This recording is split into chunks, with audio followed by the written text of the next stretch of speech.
Yes? Okay. Okay, Rabbi Nachman is now going to explain to the next level. All this happens by means of fasting, because by fasting the liver is made subservient to the brain. What? What's that mean? On the day that a person eats, the liver is nourished first, and afterwards it sends the energy to the brain. Okay, let's get that down inside. On the day that a person eats regularly, I had kosher delight today, I had a pastrami on club, with mashed potatoes, I didn't order the french fries, too oily, now the diet Sprite. Not too much mustard. So on a regular day, the liver gets first the energy, and then your brain gets the energy. So you get tired first, you're not thinking properly because the liver is processing all the information, right? That's why we get tired, right? Interesting, right? Okay. Thus, it is on a regular day of eating, the prominence and rule belong to the liver. The liver is in control, that's why you get tired, and that's why you can't really function. Okay.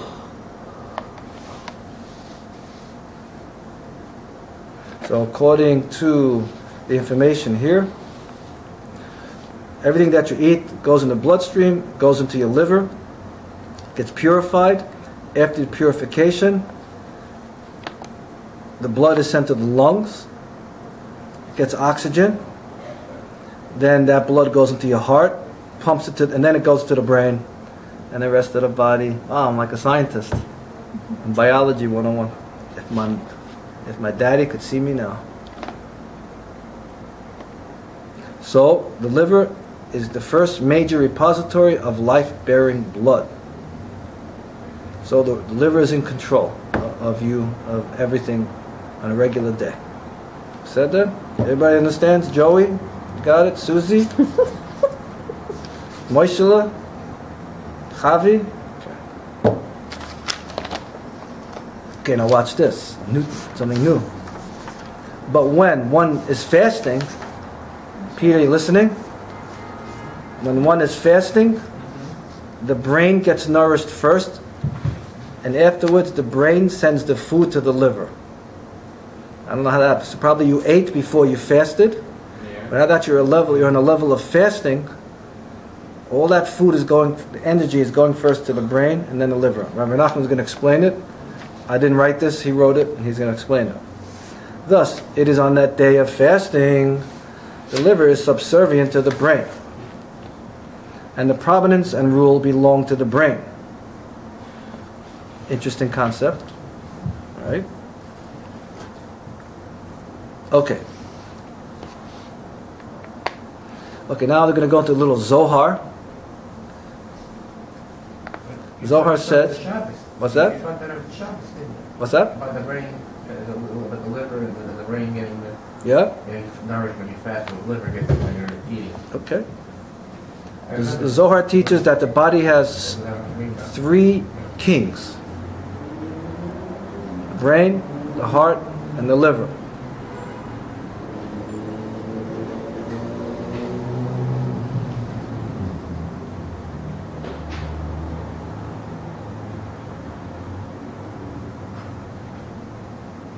And if you take those three words, the first letter of each word, it's Melech.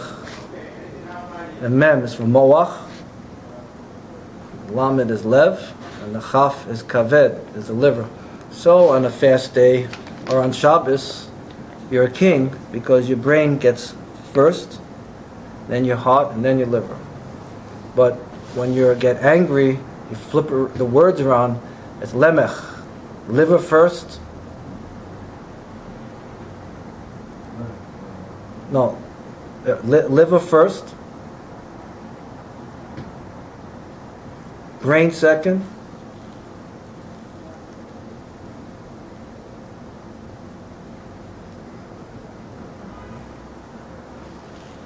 no, heart,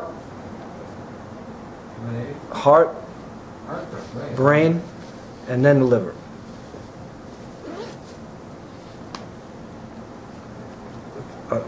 On a regular day, it's liver, heart, and mind. And on the fast day, it's mind, it's heart, mind, and liver. So it's mind over liver. Mind over liver. The heart's alignment for liver. Right, right. So it's mind over matter, mind over liver. Very nice. It's Rivka Shwecky's. Okay, let's see what else it says here.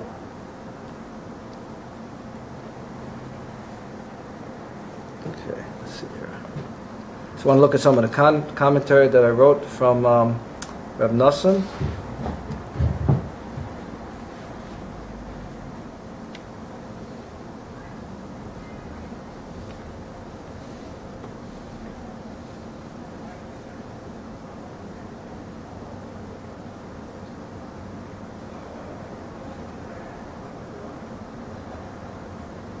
Okay.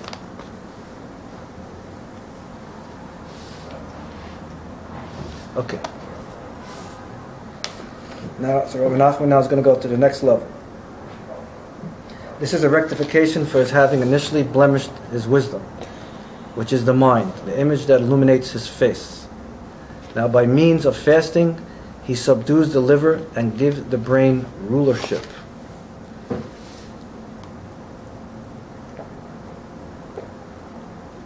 And drinking red vitamin water. So Rabbi Nachman says now, when you fast, fasting is not just fasting, it also fixes up your mind. It rectifies your thinking, and it will open your face up to a higher level of energy. And when you fast, the brain is thinking before your mind. Your brain is thinking before your body. So when you're doing wrong things, you're getting upset, your body is telling your brain what to do. But if you're on the right level, your brain is telling your body what to do. That's basically what's happening here. That's what fasting does. Fasting is like a reset, default, back to where it should be. The reset default is brain, body second. So every time we mess up the setup, we react before thinking. That's the liver is taking over. Interesting. Is there another way? To do reset? Yeah. I was going to explain. It's a good question. Is there another way to reset, to press the reset button? Yes, Rabbi Nachman is going to explain it. Now, by means of fasting, he subdues the liver and gives the brain rulership. Okay. And when the liver, which is called the chief accuser, because the liver is just the physical manifestation of anger. When the liver is subdued because now you're fasting and the mind is taking over, then all the enemies that are connected to the liver are subdued. So spiritually, when a person fasts, spiritually he's shutting down all the opposition that he has that's going on. Whether it's going to happen immediately is another story. But he's setting into motion things that he wants to change his life. He wants to change his thinking. He wants to change the energy that's going on. And that's what happens when a person fasts. He resets the energy that's going on up in Shemayim.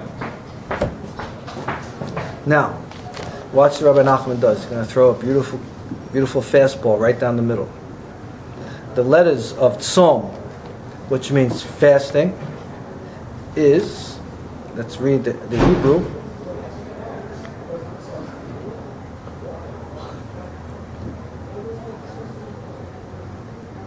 The katoti mipanav sarav, which means I will trash his enemies from before him, which is from Psalms 89:24.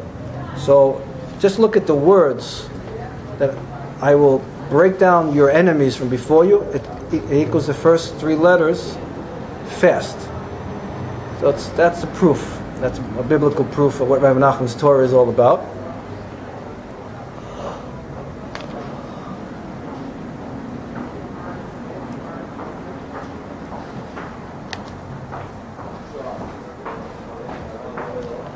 By means of fasting, the liver is subdued and the mind of wisdom, the image is rectified and illuminates a person's face.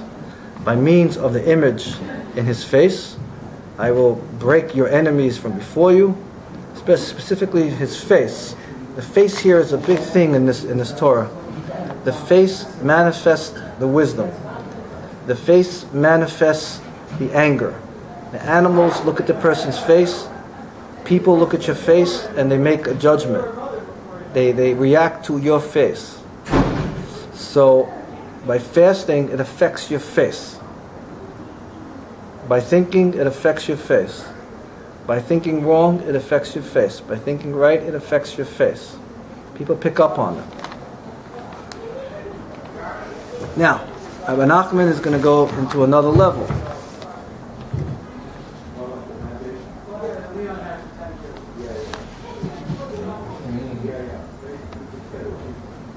Now, but when a person, now you don't have to always fast. Nachman now is saying you don't have to fast.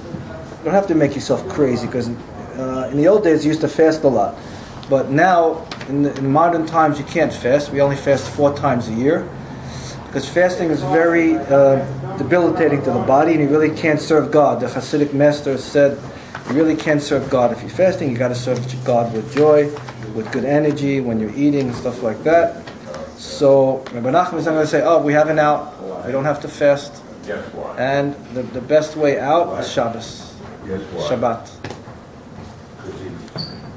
So we don't have to fast. When I was reading this, I honestly tell you, I was saying to myself, oh, this is so archaic. You know, this is so old stuff. I'm not going to fast. I don't know what he's talking about. You know, it's like some old stuff. It's not really relating to me. It's not relating to us. And then Rabbi Nachman says, oh, I know what you're thinking. I'm not that kind of guy. I know exactly what you think. I wrote this for you in 2012. I know exactly what I was talking about. But when a person merits the aspect of the delight of Shabbos or Shabbat, as mentioned above, he has no need to fast. Shabbat brings the energy back. Shabbat is the great reset button. It's the default button. Everything goes back into sync on Shabbat. You get your energy back. Of course, you have to tap into it. If you don't get it right away, it will eventually come. And this, they give a little bit of a commentary here from the Zohar. Rabbi Shimon Bar Yochai said, because I ate the 3 meals of Shabbat, I never had reason to fast. Because someone who fulfills delighting in the Shabbat meals merits complete faith. This is, as Rabbi Nachman teaches, that ascending to the delight of Shabbat is even greater than fasting because it subdues your enemies. Rabbi Nachman also says that when you are close to tzaddikim, you can also tap into a high level of faith, and it pushes away all your accusers. Okay. Because he accomplishes with his eating what he accomplished by fasting. Just like in Purim and Yom Kippur, same thing, same exact thing. Whatever you can do through pain and fear, you could do through happiness and pleasure.